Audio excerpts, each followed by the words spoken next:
अलीमा खानम ने एक बयान दिया अपने भाई के हवाले से, इमरान खान साहब के हवाले से। उन्होंने कहा कि इमरान खान अल्लाह की हिफाजत में है, वो लाखों लोगों की दुआओं से महफूज हैं जो हर रोज उनके लिए दुआ करते हैं। इंशाअल्लाह वो खैरियत से रहेंगे। हुकूमत और इनके एजेंटों की इन इनहराफी तदाबीर से मुतवज्जो ना हो। हमें इमरान खान के अहकामात पर अमल दरामद करने पर मरकूज रहना चाहिए। जो इमरान खान ने कहा हमें वो करना चाहिए। हमारा खानदान इमरान खान से सिर्फ मुलाकात नहीं चाहता, बल्कि हम उनकी गैर कानूनी कैद और तन्हाई से फौरी रिहाई का मुतालबा करते हैं। जब इस्लामाबाद हाई कोर्ट के चीफ जस्टिस दानिस्ता तौर पर इमरान खान को इंसाफ तक रसाई और नतीजतन आजादी से रोक रहे हैं, तो हमारे पास कोई चारा नहीं सिवाय इसके कि हम अपने आईनी हक के इज्तिमा के तहत इज्तिमाई एहतजाज करें और मुसलसल दबाव डालें ताकि उनकी रिहाई यकीनी बने। 8 फरवरी 2024 को पाकिस्तानियों ने वोट की ताकत से जुल्म और फस्तायत को शिकस्त दी। यह पाकिस्तान की खामोश इनकलाब था जो तशद्दुद से नहीं बल्कि वोट, इत्तेहाद और अज़म की ताकत से हासिल हुआ। फिर उन्होंने 8 फरवरी के हवाले से कहा कि उस पर सबको आवाज उठानी है, सबको एहतजाज करना है। बल्कि एक और पाकिस्तान तहरीक इंसाफ और जो अपोजिशन की जमातें हैं, तहरीक तहफ़्फ़ुज़ आईन पाकिस्तान, उन्होंने एक और अनाउंस किया कि सारा दिन आपने हड़ताल करनी है, पहिया जाम हड़ताल करनी है, हर चीज को आपने बंद रखना है पूरे पाकिस्तान में। और उसके बाद शाम के वक्त निकल कर जहां जहां मुमकिन हो, जिधर जिधर हो सके पूरे पाकिस्तान के अंदर मशाल बरदार रैलियां निकालनी है। मशाल बरदार रैलियां, वो जो आग जला के हाथ में पकड़ के रैली निकालते हैं ना, तो वो रैलियां निकालनी है। अगर इसके मुनाजिर पूरे पाकिस्तान से है तो ये बड़ा जबरदस्त और शानदार मुजाहरा हो जाएगा पाकिस्तान तहरीक इंसाफ की जाने से। बल्कि ये रैलियां तो पूरी दुनिया में निकाली जा सकती हैं और पूरी दुनिया से इनके मनाजिर आ सकते हैं। तो नाजरीन, ये अलीमा खानम ने स्टेटमेंट दिया। इमरान खान साहब के बेटे ने भी स्टेटमेंट दिया है। कासिम खान का स्टेटमेंट है, मेरे वालिद इमरान खान अब तक 900 दिन से ज्यादा एक डेथ सेल में कैद है, जहां ना उन्हें खानदान से मिलने दिया जा रहा है और ना ही अपने जाती डॉक्टरों तक रसाई हासिल है। इन्हें आंख की एक खतरनाक बीमारी की तशखीस हुई है, जो अगर बर वक्त और मुनासिब अस्पताल में फौरी इलाज ना किया गया तो मुस्तकिल बीनाई के नुकसान का सबब बन सकती है। दुनिया को यह देखना चाहिए कि आज के पाकिस्तान में जमहूरियत खोखली हो चुकी है और बुनियादी इंसानी हकूक को कुचला जा रहा है। सब आवाज उठाए इससे पहले कि देर हो जाए। इस तरह की चीजें कासिम खान ने भी लिखी हैं, इमरान खान साहब के साहबजादे ने। अब रोला पड़ा हुआ है हर तरफ, इंटरनेशनल मीडिया में ये खबरें छप रही हैं। टेलीग्राफ को पढ़ा मैंने और बहुत सारे अखबारात में पढ़ा, बैनुल अक़वामी मीडिया इसको छाप रहा है, रॉयटर, सब इधर उधर, कि जनाब इमरान खान साहब के साथ ज्यादती हो रही है, उनकी आंख का ट्रीटमेंट किया गया, उनको निकाला गया, लेकिन फैमिली को आगाह नहीं किया गया। और ये कोई छोटी बात नहीं है, ये बहुत बड़ी बात है, बड़ी गैर इखलाकी और गैर कानूनी बात है कि आप एक कैदी के साथ ऐसा सलूक करें, और कैदी भी वो जो साबिक वजीर आज़म। और इमरान खान ने एक मरतबा नहीं कई मरतबा एक बात कही और वो आप सबको याद रखनी पड़ेगी। इमरान खान साहब ने कहा था कि अगर मुझे कभी कुछ भी हुआ तो जिम्मेदार कौन होगा? आसिम मुनीर। इमरान खान साहब एक मरतबा नहीं कई मरतबा बता चुके हैं कि अगर मुझे कुछ भी हुआ तो जिम्मेदार आसिम मुनीर होगा। अच्छा, आसिम मुनीर साहब ने भी एक स्टेटमेंट दिया। आसिम मुनीर साहब का जो स्टेटमेंट है वो ये है कि हर सतह पर फिक्री तब्दीली नागुज़ीर हो चुकी है। ये जुमला जरा गौर से सुनिएगा। हर सतह पर, यानी स्टूडेंट्स में से लेकर कारोबारी तबके तक, पाकिस्तान के किसानों से लेकर पाकिस्तान के मेहनत कशों तक, पाकिस्तान के डॉक्टर से लेकर इंजीनियर से लेकर फौज के अंदर, हर तबके के अंदर, पार्लियामेंट में पढ़े लिखे लोग, कम पढ़े लिखे लोग, सबके अंदर उन्होंने कहा, हर सतह के ऊपर उन्होंने कहा जी, हर सतह पर फिक्री तब्दीली यानी सोच के अंदर एक बड़ी तब्दीली नागुज़ीर हो चुकी है। यानी बहुत जरूरी है अब यह तब्दीली लानी पड़ेगी पाकिस्तान में। तो कौन सी तब्दीली है जो इतनी बड़ी पाकिस्तान में आनी है? लेकिन एक्चुअल तब्दीली तो पाकिस्तान में आ गई है। पाकिस्तानियों की जो फिक्री सोच है या फिक्री तब्दीली पाकिस्तानियों में आनी थी वो तो इमरान खान ले आया। पाकिस्तानी जिस धोखे में जिंदगी गुजार रहे थे उस धोखे से पाकिस्तानी निकल आए। पाकिस्तानियों की आंखों का ऑपरेशन हो गया। गो के ऑपरेशन करने वाले की अपनी आंख में आजकल मसला है, लेकिन पाकिस्तानियों की आंख का ऑपरेशन हो गया। यह फिक्री तब्दीली आ चुकी है। लेकिन आसिम मुनीर साहब किस फिक्री तब्दीली की बात कर रहे हैं ये मैं आपको बता देता हूं। यह बड़े लंबे अरसे से काम चल रहा है। जनरल बाजवा के दौर में इसका आगाज हुआ था और उसके बाद तेजी से इस पे काम हो रहा है। पाकिस्तान की फौज के अंदर कंटिन्यूसली इस बात को डिस्कस किया गया है, इदारों के अंदर डिस्कस किया गया है, सियासतदानों के अंदर डिस्कस किया गया है, सहाफियों के अंदर डिस्कस किया गया है कि इसराइल के और फलस्तीन के मामले में हमें अपनी पॉलिसी बदलनी पड़ेगी। कायदे आजम मोहम्मद अली जिन्ना की पॉलिसी उनके दौर में रेलिवेंट थी। आज का दौर, ये लोग कहते हैं कि क्योंकि बदल गया है तो जनाब पॉलिसी भी बदलनी पड़ेगी। अब ये पॉलिसी बदलने का गेम है जो ये खेल रहे हैं, और ये है वो फिक्री तब्दीली कि आपके पासपोर्ट के ऊपर जो लिखा हुआ है कि ये पासपोर्ट इसराइल के अलावा पूरी दुनिया के लिए कारामद है, वो जुमला खत्म हो जाए। ये है वो फिक्री तब्दीली और इतनी बड़ी तब्दीली। लेकिन ना यहां पे मैंने एक और चीज गौर की है कि इदारे फंस गए। अभी वो ताहिर अशरफी साहब कह रहे थे कि फौज गजा नहीं जाएगी, उन्होंने दावा किया, बल्कि लोगों को ताने दे रहे थे जो पाकिस्तान से भाग गए, ये किया वो किया। ताहिर अशरफी साहब जितनी मार अपने खाई है ना, इसका 1% आपको पड़े ना तो आपकी ब्रेकें नहीं लगनी।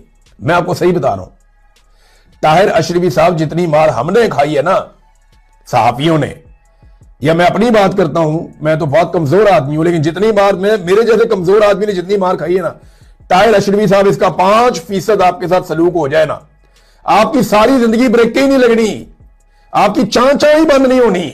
ये लिख कर ले आप मेरे से, लिख कर ले आप मेरे से। और इसीलिए तो आप हर एक के साथ बैठ जाते हैं, इसीलिए तो आप हर एक जूते को पकड़ के पॉलिश कर देते हैं, इसीलिए तो आप हर जर्नल के साथ खड़े हो जाते हैं, इसलिए तो आप हर हुकूमत का हिस्सा बन जाते हैं, क्योंकि आपको पता है कि आपकी औकात नहीं है कि आप किसी जगह पे भी मुजामत कर सके। आप ये कर ही नहीं सकते, आपके अंदर ये क्वालिटी नहीं है, आपके अंदर ये है ही नहीं, आप कभी मुजामत कर ही नहीं पाएंगे, इस काबिल ही नहीं है आप। तो ताहिर अशरफी ने कहा जनाब कि फौज नहीं जाएगी गजा में, लेकिन मेरा यह मानना है कि ताहिर अशरफी को अपने मालिकों से पूछना चाहिए कि जनाब कम से कम तरदीद तो कर दे। जो बात अमेरिकी वजीर खारजा मार्को रूबियो ने जो बात की है उसकी तरदीद कर दे, फिर कम से कम ये कहे कि मार्को रूबियो ने झूठ बोला है, क्योंकि मार्को रूबियो ने तो कहा कि पाकिस्तान ने खुद दरखास्त की है कि हम अपनी फौज गजा में भेजना चाहते हैं। तो ताहिर अशरफी साहब आप कह रहे हैं नहीं भेजना चाहते, मार्को रूबियो कह रहा है कि पाकिस्तान खुद अर्जी डाल रहा है कि भेजना चाहते हैं। तो आप बताएं कि आप सच बोल रहे हैं या मार्को रूबियो सच बोल रहा है? और अगर मार्को रूबियो झूठ बोल रहा है तो कम से कम आपका महकमा खारजा या आपका DGISPR या आपका आर्मी चीफ और कोई बंदा तो आगे कह दे कि ये झूठ बोल रहा है पाकिस्तान के बारे में। वो नहीं बोलेंगे, वो इसलिए नहीं बोलेंगे कि वो जानते हैं कि मार्को रूबियो ने जो बात की है उसके पास उसका सबूत भी है, वो अर्जी उनके पास मौजूद है जिसमें यह दरखास्त उनसे की गई थी। अब जिस किस्म का रद्देअमल अवाम की जानिब से आया या इदारों के अंदर मुख्तलिफ जगहों पर जो रद्देअमल आया बोर्ड ऑफ पीस के मामले पे, उसके बाद एक बड़ी अजीबोगरीब सिचुएशन पैदा हो गई है पाकिस्तान में कि गजा फौज कैसे भेजें। गजा फौज भेजना भी चाहते हैं, ये इनकी ख्वाहिश भी है। डोनाल्ड ट्रंप का हुक्म आ गया तो मुसीबत बन जाएगी, लेकिन भेज भी नहीं सकते, इतनी बुरी तरह फंस गए हैं। भेजते हैं तो फिर मरते हैं, नहीं भेजते तो फिर मरते हैं।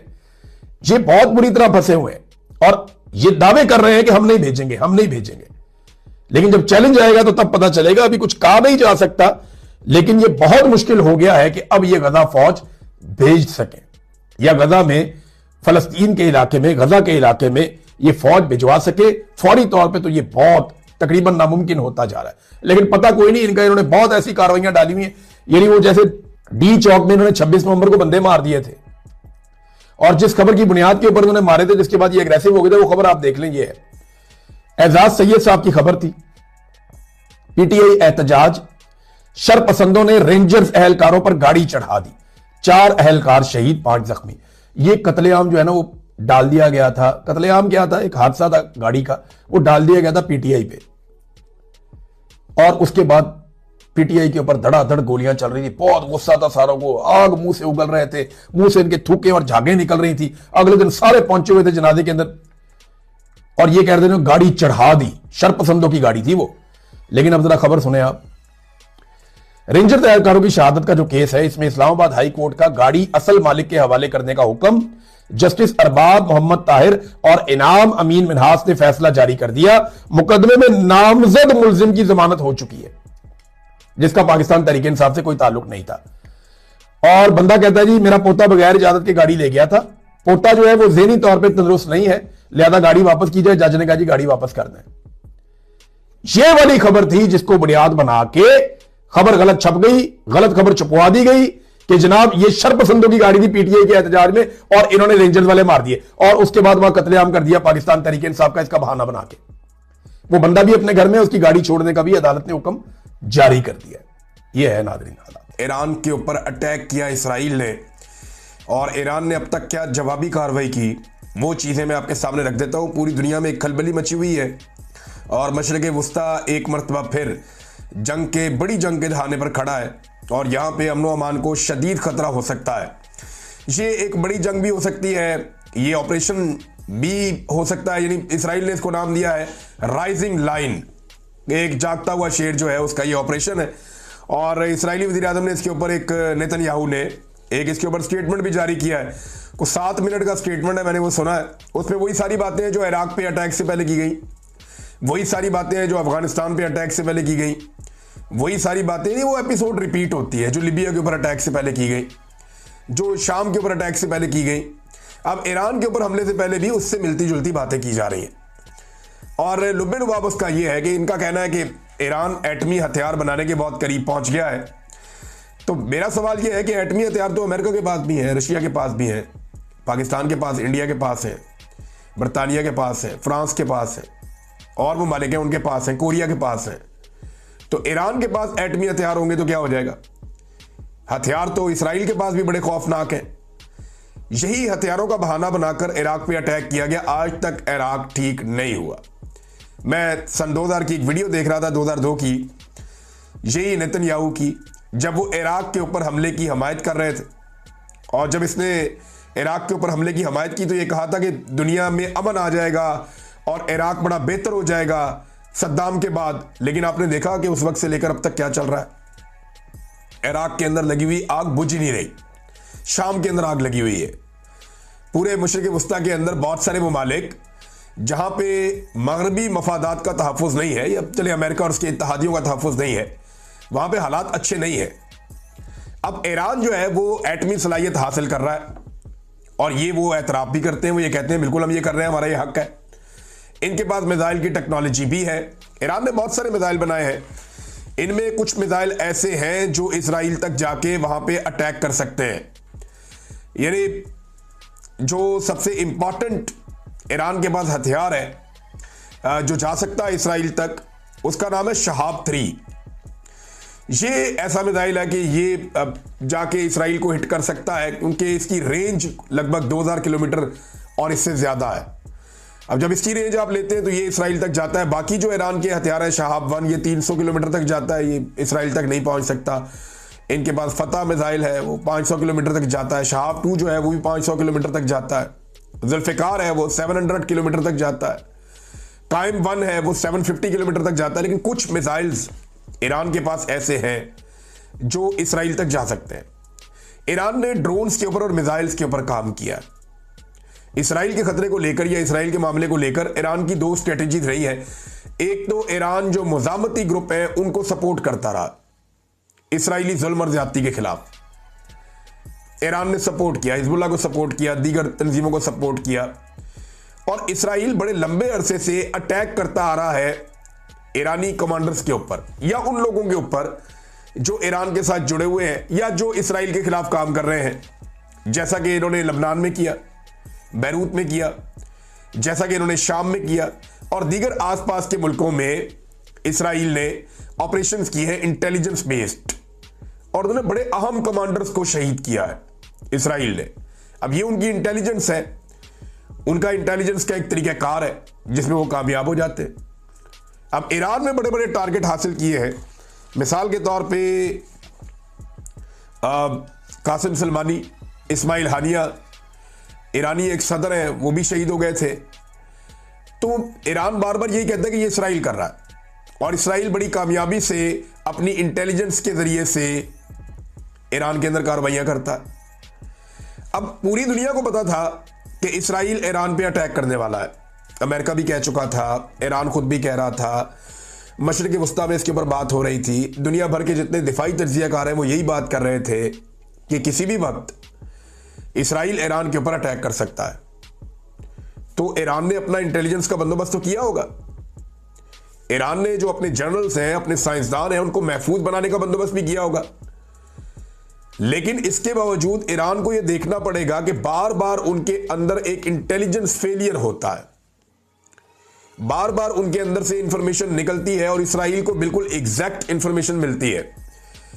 या तो इसराइल इतना एडवांस्ड है कि वो ह्यूमन इंटेलिजेंस के बगैर ही ईरान के अंदर मालूमात इकट्ठी कर लेता है, जो कि बहुत मुश्किल है। और अगर ह्यूमन इंटेलिजेंस है तो फिर ईरान को एक बड़ा ऑपरेशन अपने अंदर भी करना पड़ेगा ताकि वो देखे कि इंफॉर्मेशन लीक होकर कैसे पहुंच जाती है इसराइल तक। यानी इसराइल ने एग्जैक्ट उन जगहों पर हमला किया जहां पे ईरान का आर्मी चीफ था, आर्मी चीफ को शहीद कर दिया। जो उनकी 5 दौरान इनकलाब है उनके सरबराह को शहीद कर दिया। 2 मजीद बड़े अहम जनरल्स हैं उनको शहीद कर दिया। 70 के करीब लोगों को निशाना बनाया इसराइल ने, ये गुज़िश्ता रात को 70 के करीब लोगों को निशाना बनाया, जिनमें कुछ सिविलियंस भी हैं, लेकिन साइंसदानों को मारा है। और जो अहम नाम सामने आए साइंसदानों के, मैं आपको बता देता हूं, ये सारे एटमी साइंसदान थे। अब्दुल हमीद मनोचर, अहमद रजा जुल्फ़िकारी, अमीर हुसैन फ़क़ी, मुतमल्ली ज़ादा, मेहदी तहरानची और फरीदून अब्बासी, ये वो साइंसदान हैं जो ईरान के लिए एटमी हथियार बनाने का काम कर रहे थे या करते रहे। ये बड़े इंपॉर्टेंट और अहम लोग होते हैं। यानी 100 लड़ाका से ज़्यादा इंपॉर्टेंट एक साइंसदान होता है, 1000 लड़ाका से भी बल्कि आप कह सकते हैं, क्योंकि ये वो हथियार बनाते हैं जिनसे कोई मुल्क मुकाबला करता है। अब ईरान जो है वो अपने एटमी हथियार बनाना चाहता है और इसराइल को ये लगता है कि ये एटमी हथियार उनके खिलाफ इस्तेमाल हो जाएंगे। इसराइली वज़ीर आज़म ने कहा जनाब कि ईरान के पास वो मिसाइल मौजूद हैं और बड़ी तादाद में मौजूद हैं जो इसराइली सरजमीन तक आ सकते हैं और आकर हिट कर सकते हैं।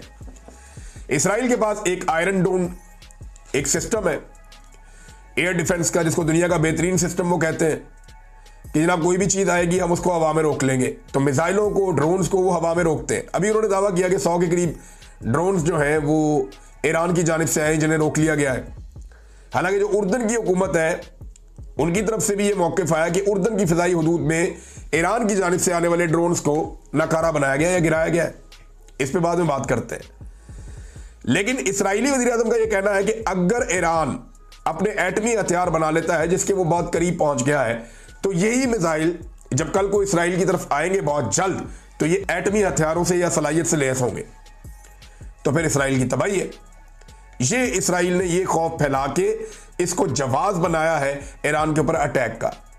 ईरानी जनरल्स भी कत्ल किए, उनको भी मारा, शहीद किया और साथ में उनके साइंसदानों को भी शहीद किया और बड़े अहम मुकामात के ऊपर अटैक किया। अब ये इंफॉर्मेशन निकल जाना और इसराइल का इसमें कामयाब हो जाना, जहां इंटेलिजेंस वॉर में इसराइल ने एक मरतबा फिर साबित किया कि वो आगे चल रहा है। अब उसमें उनकी मदद और भी बहुत सारे मुल्क करते हैं। खास तौर पे इसराइल की जो मदद है वो अमेरिका करता है।